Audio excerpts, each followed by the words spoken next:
Hey guys, Joe here at Fairwood Craft, as you probably have figured out. We're out here today to talk about healthy camp cooking, quick and easy style. So, had several people ask me questions about it because they know I don't like Mountain House. And anyway, so we're going to do a quick run through and try out a relatively new recipe. Alright, hang on guys.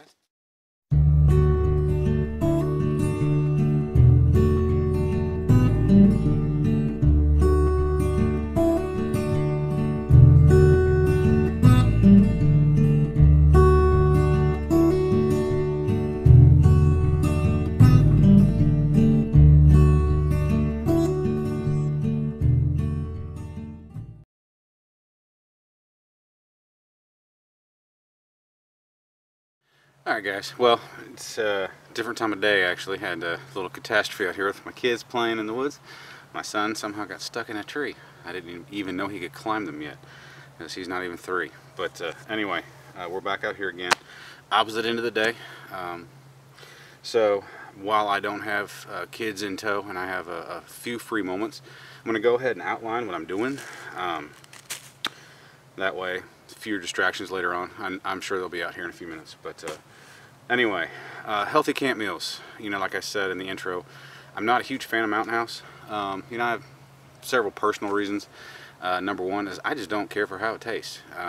If you like it, that's great. I'm not diminishing or making fun of anybody who chooses to use Mountain House. That's fine. I have no issues with that whatsoever. But anyway, let's dig into my bag here, and I am going to do things a little bit out of my nature, or out of what I normally do today, simply because a buddy of mine is on a 5-week trip, and I was talking to him on the phone about a week and a half ago, and he was saying he's getting appetite fatigue. So basically I think all he's eating is instant oatmeal and ramen noodles. So I told him I'd ship him out some stuff to kind of widen his diet a little bit. Anyway, you know, honestly, what I do, I mean, there's a significant time investment involved.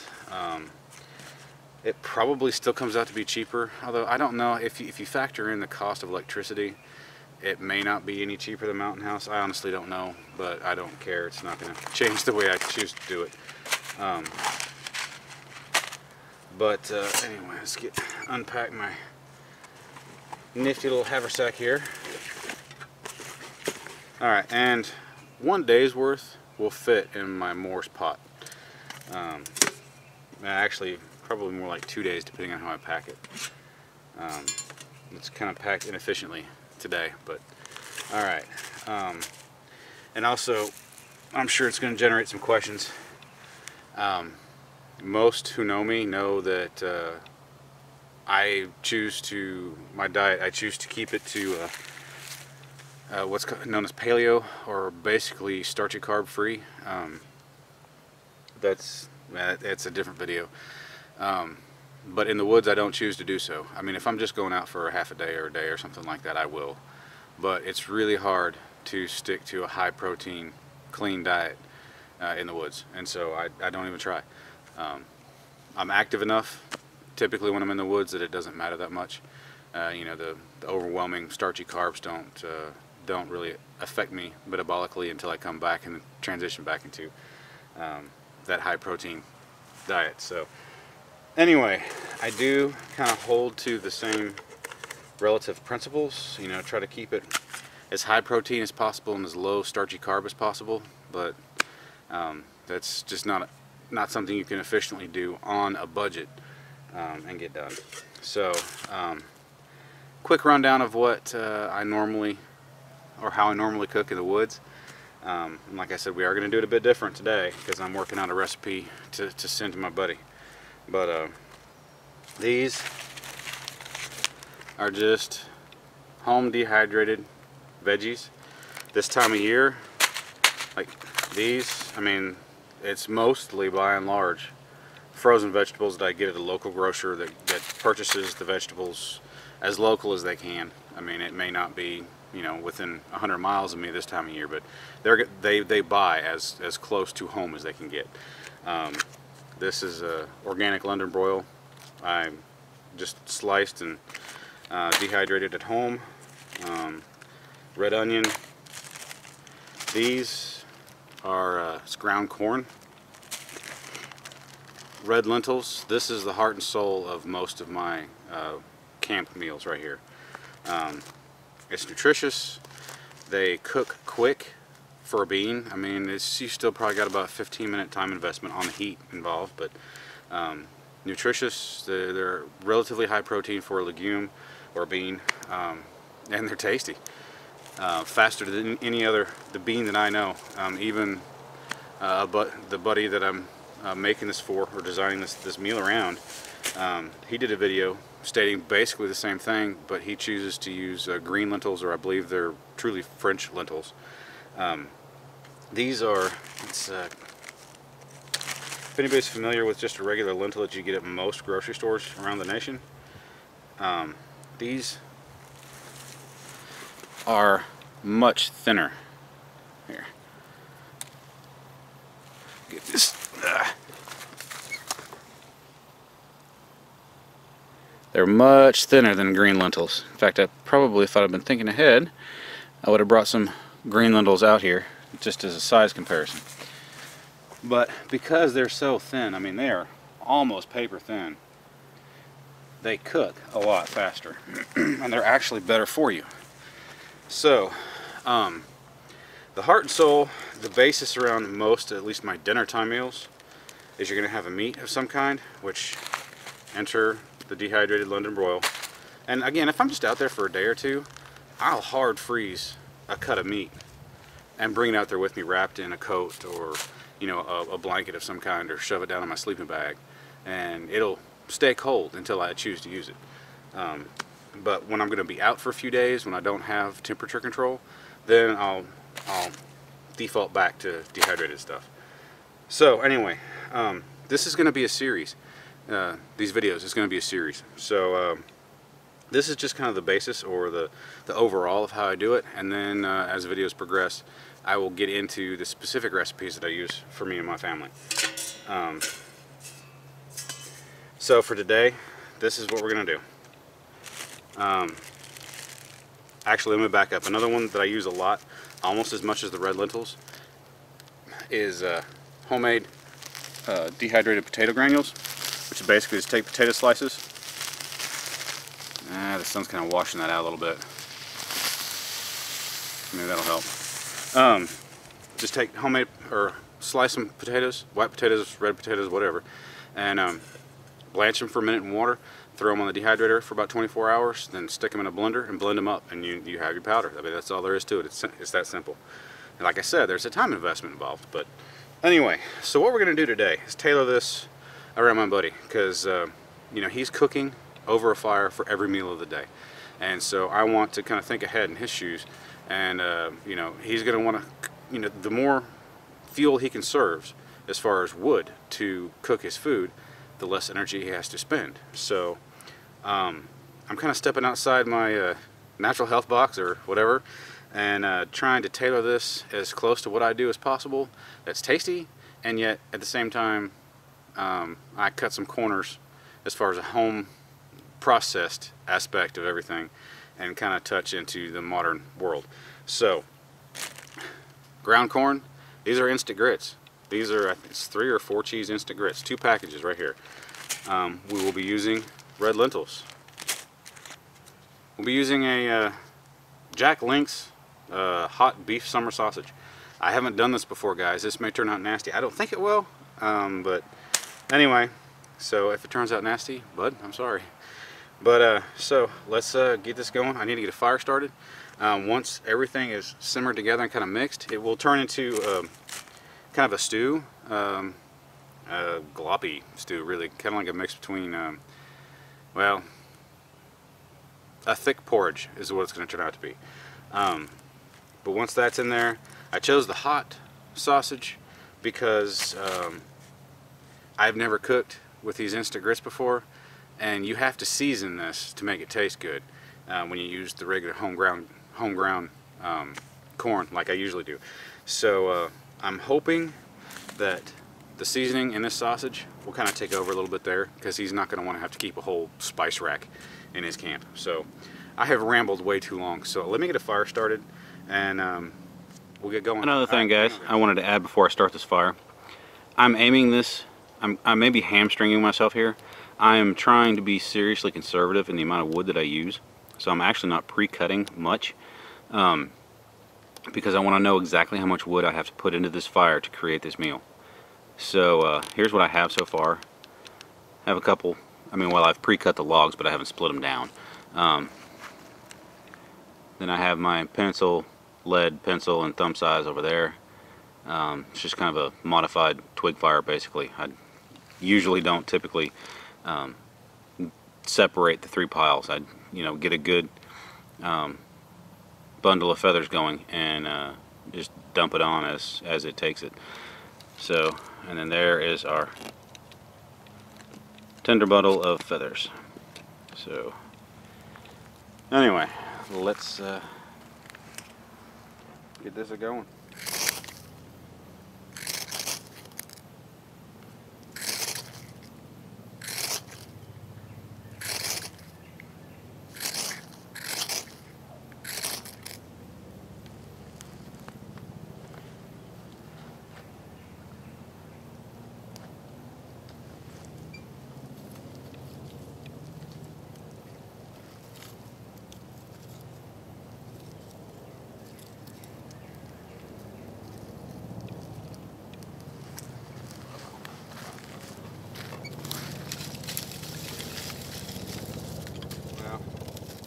I've moved the camera, I don't know how many times the smoke keeps on gravitating towards me, so I guess I just must have a sweet personality or something.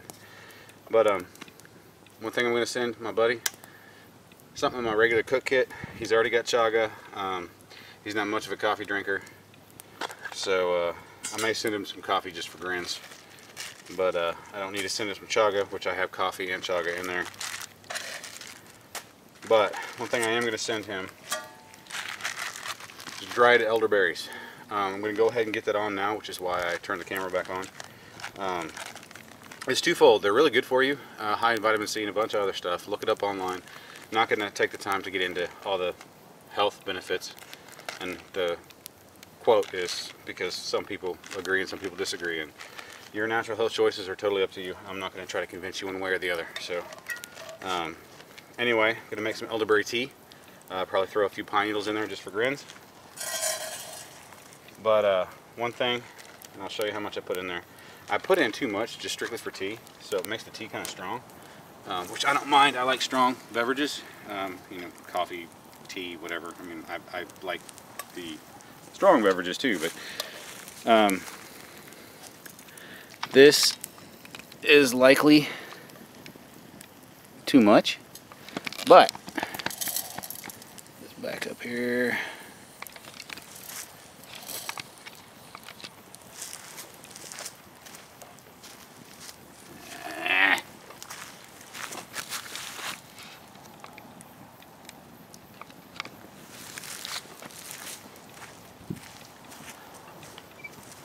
But the cool thing that I like about these is that if you save the berries from making the tea, you can put them in your oatmeal, your pancakes, or whatever your a bannock or whatever the next morning, and it's really, really good. So anyway, while the fire is getting established, I'm going to go ahead and start the tea.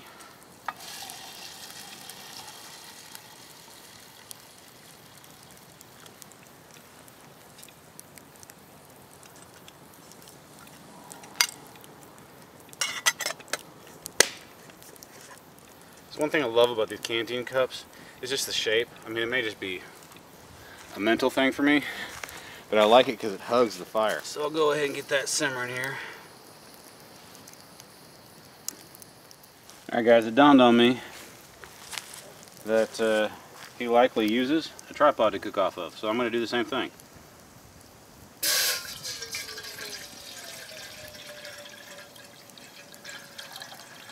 So as far as amounts of water, beans, and stuff, I'm going to leave that up to you, because I don't usually cook for one. So this is going to be a learning curve for me for sure. There is probably about a half a quart of water in there right now.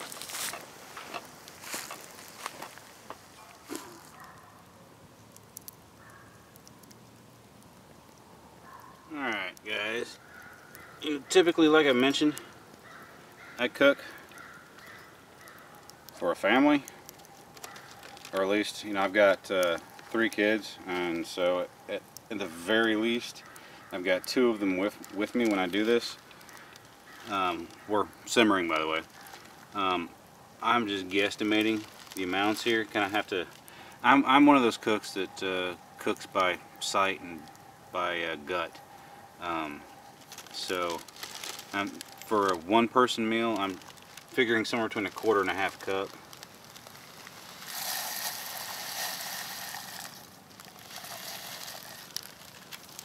Now I know there was 1 cup in this bag, and I just put about half of it in there. So we'll just have to see what happens with that one. Alright, I had just turned the camera off and it came to a boil again. I want you guys to see this. I know it's going to be kind of shaky, but they're already starting to break down in there. And like I said, about 8 minutes in. So what I'm going to do,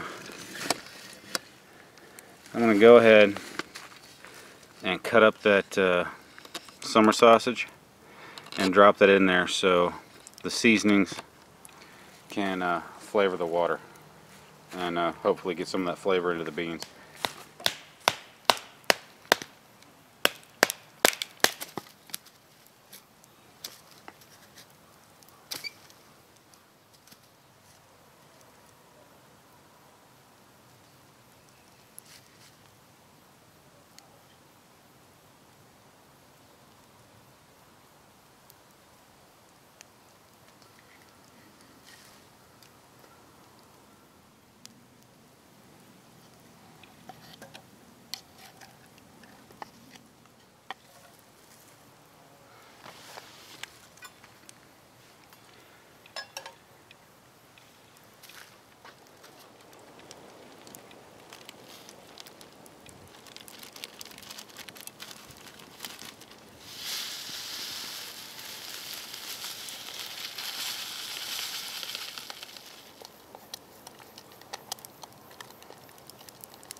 Oh wow, these instant grits,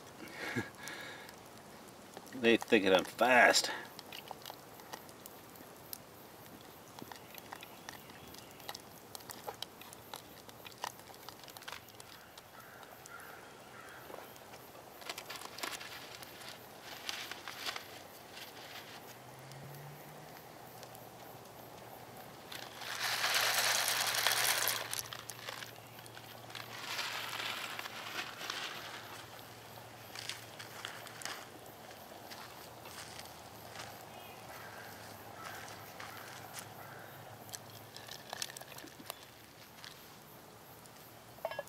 I figured about another 5 minutes we'll be done. They said it in those sandals, right? In fact, if they grow anymore, those sandals. Alright guys, we are done.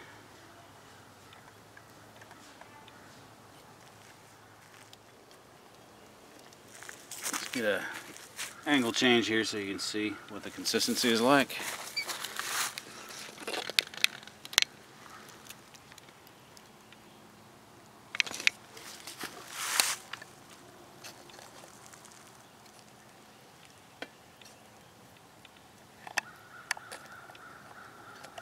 It's nice and thick, a little bit thicker than a stew. And as you can see, the beans have almost basically disintegrated. So, it's kind of like a, I don't know, porridge or goulash or something like that. Now, the only thing I pretty much season with in the woods is Old Bay. But, to your own devices. I don't know if this needs anything. Probably too hot for me to taste.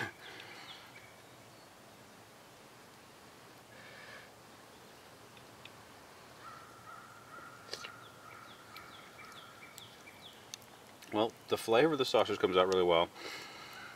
Actually, so does the peas and the beans, but it still is on the bland side.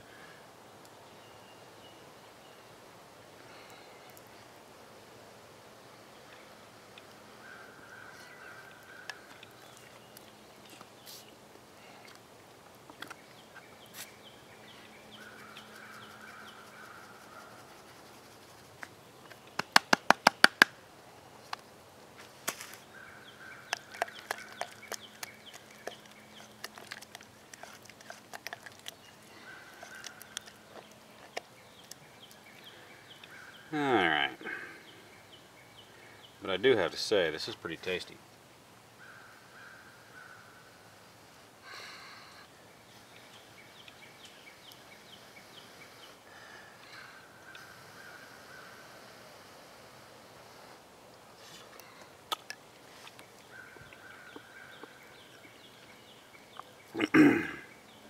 I could definitely live off that. That's pretty good. You know, next time I think I'll add the sausage when I'm boiling the water to kind of infuse the flavor better. But aside from that, I'm really pleased with how this turned out. It was really good. It's not as good as the home processed all the way stuff, but it's pretty darn good, guys.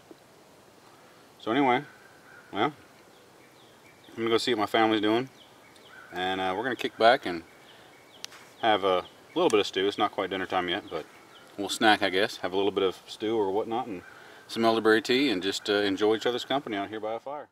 The next healthy camp meals, at least for me, is gonna be how to parch grains. Makes it easy snack food. Guys, have a good week.